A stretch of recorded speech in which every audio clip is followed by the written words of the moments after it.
Hello dear student, तो कैसे हो आप लोग। स्वागत आपका मेरे YouTube channel NCERT maths with जय पर। अगर आप लोगों ने अब तक मेरा चैनल सब्सक्राइब नहीं किया है तो चैनल को ज़रूर सब्सक्राइब करें एंड बेल आइकन को प्रेस करें। अगर आप लोगों को मेरी वीडियो अच्छी लगेगी तो वीडियो पर लाइक करना, कमेंट करना एंड शेयर करना। Question first, prove that √5 is irrational. जो √5 मुझे उससे क्या है, इरेशनल प्रूफ करना है। तो जो प्रूफ करूंगा मैं किससे करूंगा, कॉन्ट्रेडिक्शन से। किससे करूंगा, कॉन्ट्रेडिक्शन से। और कॉन्ट्रेडिक्शन में स्टेप फर्स्ट क्या करता हम लोग कि जो हमें प्रूफ करना होता है उसके जस्ट अपोजिट हम क्या कर लेते हैं, अज्यूम कर लेते हैं। जैसे यहाँ पे हम प्रूफ करना है इरेशनल, तो मैं क्या अज्यूम कर लूंगा उसमें कि √5 के एक रेशनल नंबर है। जब √5 मैंने रेशनल नंबर अज्यूम कर लिया है तो उसके बाद में रेशनल नंबर की जो प्रॉपर्टीज है वो क्या है, पुट अप करूंगा एंड सिंप्लीफाई करूंगा। तो सिंप्लीफाई करने के बाद जो मेरा अज्यूम कर रखा है, जब मैं उसकी प्रॉपर्टीज लगाऊंगा और सिंप्लीफाई करूंगा तो लास्ट में क्या देख रहा हूं कि वो उस कंडीशन को सेटिस्फाई नहीं कर पा रहा। इट मीन्स जो मेरा अज्यूम था, अजम्पशन था, वो क्या हो जाता है, इनकरेक्ट हो जाता है। और जो अजम्पशन मैंने अपोजिट ले रखा था रेशनल वाला, वो क्या होता है, इनकरेक्ट हो गया। तो ये क्या हो जाता है, रेशनल प्रूफ हो जाता है। करना क्या है मुझे, कॉन्ट्रेडिक्शन से प्रूफ करूंगा। फर्स्ट स्टेप जो मुझे प्रूफ करना है उसके जस्ट अपोजिट मैं एज्यूम कर लूंगा, सिंप्लीफाई करूंगा, कंडीशन रखूंगा और लास्ट में क्या देखूंगा कि जो हमारा अजम्पशन था वो क्या आ रहा था, इनकरेक्ट आ रहा था। ठीक है, जब इनकरेक्ट आ रहा था अजम्पशन रेशनल वाला, तो क्या अपना आप ही इरेशनल ये प्रूफ हो जाएगा। ठीक है, स्टेप बाय स्टेप हम करते जाएंगे, देखते जाओ। क्या है, प्रूफ दैट √5 इज इरेशनल। तो सबसे पहले स्टेप क्या कहा मैंने कि हम क्या अज्यूम कर लेते हैं जो हमें प्रूफ करना है उसके जस्ट अपोजिट। तो यहां में प्रूफ करना इरेशनल, तो मैं क्या अज्यूम करूंगा, रेशनल नंबर। तो क्या करूंगा, अज्यूम रेशनल। तो let us assume that √5 is a rational number। ठीक है, कर दिया मैंने अज्यूम। अगर ये रेशनल नंबर है तो मैं इस पर रेशनल नंबर की कंडीशन को क्या करूंगा, रखते जाऊंगा। अगर ये रेशनल नंबर है तो क्या है फिर, then it can be expressed in the form P/Q, where देखो अगर मैंने इरेशनल √5 को रेशनल अज्यूम कर लिया और रेशनल क्या कर दे, अज्यूम कर। अगर इसे रेशनल मैंने अज्यूम कर लिया तो रेशनल नंबर की कंडीशन क्या होती है कि हम P/Q की फॉर्म में लिख सकते हैं, एक्सप्रेस्ड कर सकते हैं। जहां पे P एंड Q क्या होता है, मेरे coprime integers, where P and Q are co-prime integers and Q does not equal to 0। ठीक है, तो सबसे पहले स्टेप क्या करना था, कॉन्ट्रेडिक्शन से इसे मैं प्रूव करूंगा। जो हमें प्रूव करना था उसके जस्ट अपोजिट मैंने क्या कर लिया, ये अज्यूम कर लिया। क्या कर लिया, इसे रेशनल नंबर अज्यूम कर लिया। अगर इसे रेशनल नंबर अज्यूम कर लिया तो रेशनल नंबर की प्रॉपर्टी क्या होती है कि हम P/Q की फॉर्म में लिख सकते हैं, जहां पे P एंड Q क्या होता है, मेरे coprime integers and Q does not equal to 0। Q की वैल्यू कभी भी 0 नहीं। अब यहां पे वर्ड है को प्राइम इंटीजर्स। तो को प्राइम इंटीजर्स क्या होते हैं कि a pair of integers which have no common factor other than 1। यानी कि को प्राइम्स इंटीजर्स, कोई भी 2 जो इंटीजर्स होंगे उनका हम क्या करेंगे, 2 इंटीजर्स लेंगे जो पेयर में होंगे, ए पेयर ऑफ इंटीजर्स। ठीक, एक पेयर होता है इंटीजर का, which have no common factor other than 1, जिनमें 1 के अलावा कोई भी कॉमन फैक्टर नहीं होता है। यानी कि P एंड Q में क्या है, कोई भी कॉमन फैक्टर नहीं है अदर देन 1 के अलावा इनमें कोई भी कॉमन फैक्टर नहीं है। तो P एंड Q कैसे हो गया, मेरे को प्राइम इंटीजर्स। ये देखो coprime integers, no common factor, ये किसकी कंडीशन होती है, रेशनल नंबर की। P/Q में लिख सकते हैं।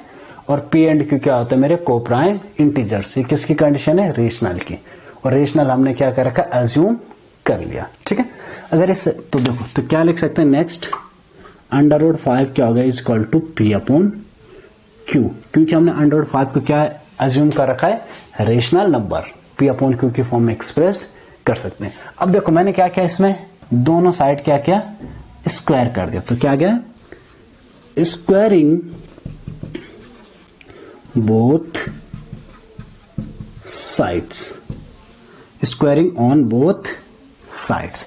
मैंने क्या है दोनों साइड इस पे क्या कर दिया, स्क्वायर कर दिया। तो √5 का स्क्वायर क्या होता है 5 is equal to P upon Q का स्क्वायर क्या होगा, P square upon Q square. ठीक है, तो देखो यहां Q मल्टीप्लाई में था, यहां जाके क्या, सॉरी यहां डिवाइड में था, यहां जाके क्या बनेगा मल्टीप्लाई। तो क्या हो गया 5Q square is equal to P square. Rearrange करके लिखूंगा तो क्या होगा P square is equal to 5Q square. ठीक है, ये मान लो एक। ठीक, अब देखो क्या आ गया हम पे, P square is equal to 5Q square. जो P स्क्वायर है, ठीक है, ये क्या होगा 5 से डिविजिबल होगा। अगर मैं P स्क्वायर को 5 से डिवाइड करता हूं तो P की वैल्यू क्या है मेरे यहाँ पे, P स्क्वायर की 5Q स्क्वायर है, तो P स्क्वायर की जगह क्या रख सकता हूं मैं यहाँ पे 5Q स्क्वायर अपॉन 5। तो 5 से 5 कैंसिल हो जा रहा है ना, इट मीन्स जो ये वाली कंडीशन है, जो P स्क्वायर है क्या है 5 से डिविजिबल है। क्या है P स्क्वायर 5 से डिविजिबल। अगर P स्क्वायर 5 से डिविजिबल है तो P भी 5 से डिविजिबल होगा। क्या है, अगर P स्क्वायर 5 से डिविजिबल है तो P भी क्या है 5 से डिविजिबल होगा। ये कहां पढ़ा था हमने, थ्योरम 1.3। तो यहां आ गया। नेक्स्ट क्या लाएंगे हम 5, सो 5 divides P square, 5 divides P square. अगर 5 P स्क्वायर को डिवाइड्स करता तो इट मीन्स 5 डिवाइड्स P, तो P को भी क्या करेगा डिवाइड। ठीक है, ये बन गई मेरी इक्वेशन नंबर 2। ठीक है, लिखते जाओ, ये इक्वेशन नंबर 1, इक्वेशन नंबर 2। ये कहां से लिखा हमने कि अगर P स्क्वायर को डिवाइड करता P को तो बाय थ्योरम 1.3 की हेल्प से। ठीक है, अब देखो अगर P स्क्वायर, सॉरी अगर 5 P को डिवाइड करता है, ठीक है, यानी कि जो 5 है ये P को क्या है डिवाइड्स करता है, 5 डिवाइड्स P। तो देखो जो P है ये क्या होगा, या तो जैसे 5 हो सकता है 10, 15, 20, 25 इस फॉर्म में ही होगा ना, तभी तो 5 डिवाइड करेगा। जो P होगा मेरे क्या 5, 10, 15, 20, 25, 50, 100, 1000, ठीक है 205 इस फॉर्म होगा, तभी तो ये 5 क्या है इस P को डिवाइड करेगा। ठीक, तो देखो P किस फॉर्म आ रहा है मेरा, जो P है ये 5 है, सपोज 10 है तो क्या होता है 2 × 5, यानी कि जो P है मेरा ये क्या है इस 5 का क्या एक मल्टीपल है, क्या है इस 5 का एक मल्टीपल है। तो P इक्वल टू 5 हम लिख सकते हैं हम लोग, क्योंकि जो P है वो 5 से डिविजिबल है। अगर डिविजिबल है तो इट मीन्स क्या है जो P है ये 5 का क्या एक मल्टीपल है, क्या है 5 का। तो हम P इज इक्वल टू क्या लिख सकते हैं 5m। ठीक है, तो वी कैन टेक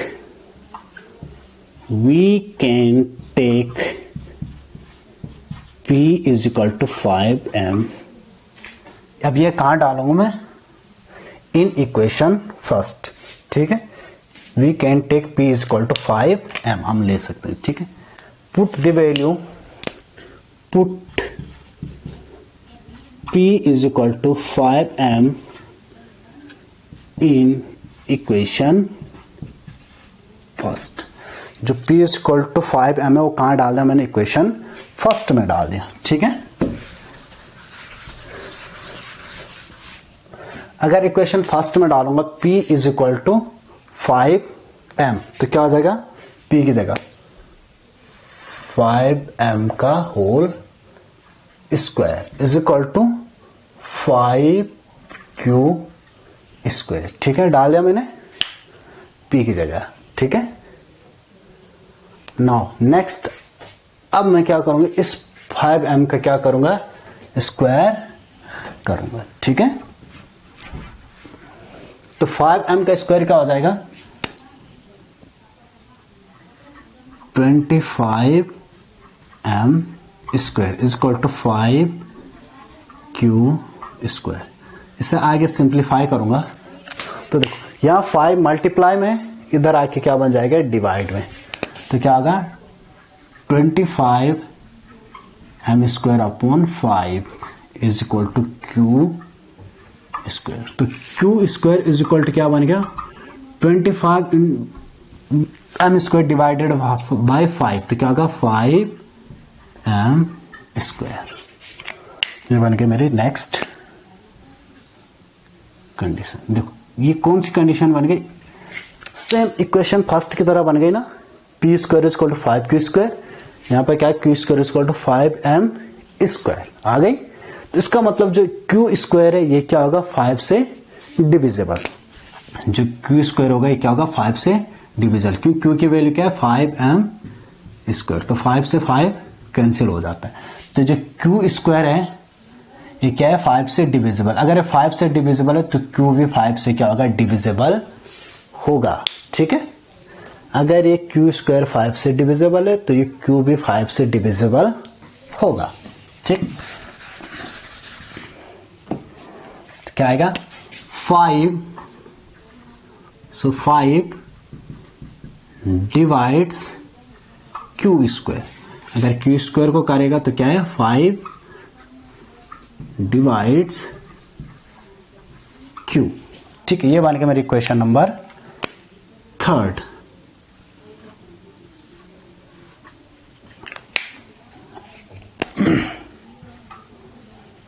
ठीक, अब देखो बाय थ्योरम 1.3 से लिखा, इक्वेशन 2 और इक्वेशन 3 को देखो। इक्वेशन 2 एंड इक्वेशन 3 काफी सेम दिख रहे हैं। तो इक्वेशन 2 में क्या है, फ्रॉम इक्वेशन 2 क्या करें, equation 2 5 divides p, 5 divides p and from equation 3, equation 3 में क्या है, 5 डिवाइड्स q। ये है ना।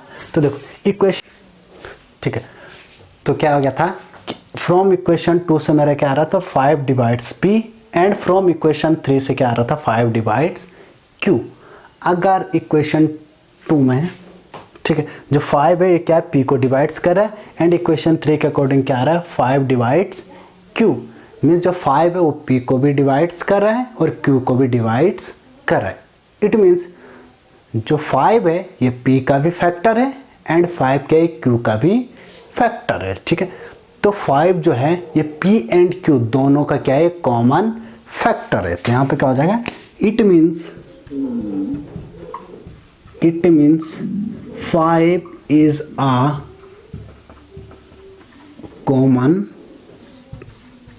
factor of p and q। तो इक्वेशन 2 से क्या था कि 5 डिवाइड्स p, इक्वेशन 3 से था 5 डिवाइड्स q। ठीक, तो यहां से क्या कह सकते, it means 5 is a common factor of p and q। जो 5 है ये मेरे p एंड q दोनों का कॉमन फैक्टर आ रहा है। ठीक है, जो 5 है ये क्या है, common factor of p and q। ये p एंड q दोनों का क्या है, कॉमन फैक्टर है। ठीक है, ये आ गया कॉमन फैक्टर।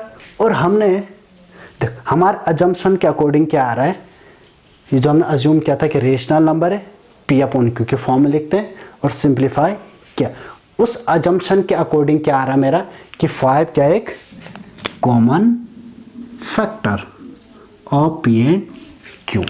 जो मैंने अज्यूम किया था कि रेशनल नंबर है, उस अज्यूम के अकॉर्डिंग क्या आ रहा है मेरा कि 5 क्या है, p एंड q का क्या है, कॉमन फैक्टर है। बट हमें पता जो रेशनल नंबर होते हैं, जो उसकी कंडीशन क्या होती है, जो p एंड q आर को prime integers means P and Q में 1 के सिवा कोई भी कॉमन फैक्टर नहीं होता। यानी कि पी एंड क्यू में क्या है, पी एंड क्यू आर को प्राइम इंटीजर्स मीन्स इनमें 1 के सिवा नो कॉमन फैक्टर, यानी कि कोई भी कॉमन फैक्टर नहीं होता है। ठीक है, पी एंड क्यू, क्योंकि रेशनल नंबर की कंडीशन क्या होती है कि जो मेरा पी एंड क्यू होता है वो को प्राइम इंटीजर्स होते हैं, यानी कि इनमें a pair of integers which have no common factor other than 1।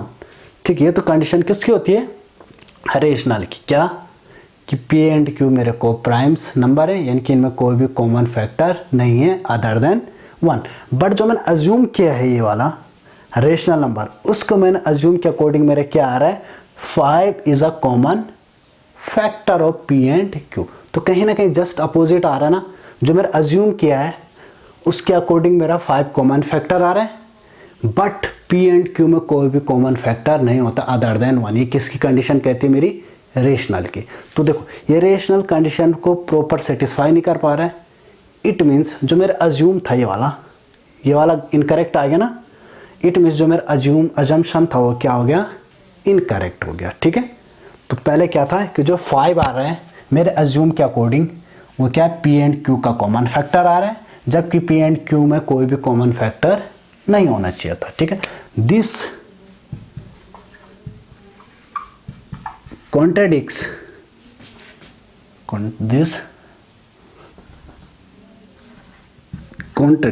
ये वाला, this contradicts the fact that there is no common factor of P and Q। आर एन एस के अपोजिट। इट मीन्स जो मेरा अजम्पशन था वो क्या हो गया, इनकरेक्ट हो गया। ठीक है, क्या हो गया, this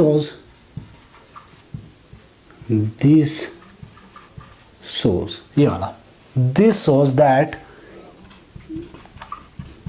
our assumption is incorrect। ठीक है, अगर ये इनकरेक्ट आ गया मेरा अजम्पशन कौन सा, रेशनल वाला, तो ये क्या हो जाएगा मेरा irrational. So √5 is irrational. √5 is irrational. ठीक है, एक बार फिर से देख लो, मुझे प्रूफ करना था कि √5 क्या एक इरेशनल नंबर है।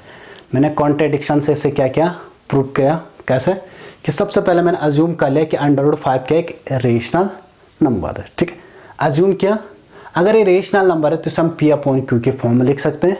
और रेशनल नंबर की कंडीशन होती है कि पी एंड क्यू आर को प्राइम इंटीजर्स। पी एंड क्या होते हैं, को प्राइम इंटीजर्स होते हैं। मीन्स पी एंड क्यू में कोई भी कॉमन फैक्टर नहीं होता other than 1 and Q does not is equal to 0। तो मैंने अज्यूम किया रेशनल नंबर √5 को, तो मैंने इसे क्या अज्यूम कर लिया, √5 is equal to P upon Q. ये मैंने क्या किया, इसे रेशनल नंबर अज्यूम कर लिया। सॉल्व किया, सिंप्लीफाई स्क्वायर किया, तो क्या आ रहा है, P square is equal to 5q²। तो इट मीन्स क्या है, 5 divides P is P square. इस पी की स्क्वायर को 5 क्या करता है, डिवाइड्स करता है। अगर पी स्क्वायर को करेगा तो पी को भी करेगा। तो पी स्क्वायर पी क्या है, पी डिविजिबल बाय 5 है, 5 डिवाइड्स पी। ये मेरी क्वेश्चन 2। अगर 5 पी को डिवाइड्स करता है तो क्या है, पी क्या है, 5 का क्या होगा, एक मल्टीपल होगा। तो पी इक्वल टू क्या लिया मैंने, 5m ने कहाँ रख दिया, इक्वेशन फर्स्ट में। इक्वेशन फर्स्ट में रखा तो 5m² इक्वल टू 5q² आ गया। तो क्या आ गया, सिंप्लीफाई करेंगे, q² इक्वल टू 5m² आएगा। सेम इक्वेशन इसकी तरह 1 की तरह। तो क्या है, 5 डिवाइड्स q²। अगर q² को करेगा तो q को भी करेगा। तो इक्वेशन 2 से क्या आ रहा था मेरा, 5 क्या आ रहा था, p का एक फैक्टर आ रहा था।